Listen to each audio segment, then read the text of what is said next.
Now, I've already punctured one tube, getting a tyre lever under the rim, so I don't want to do that again.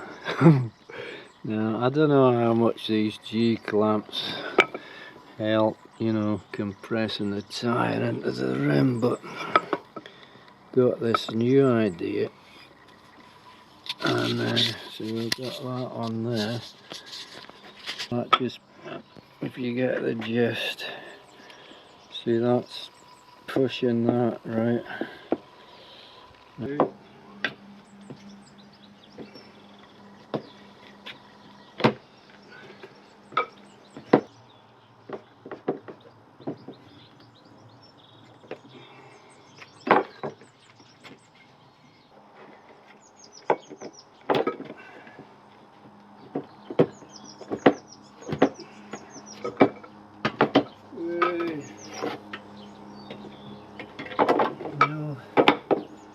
No tube nipping. No.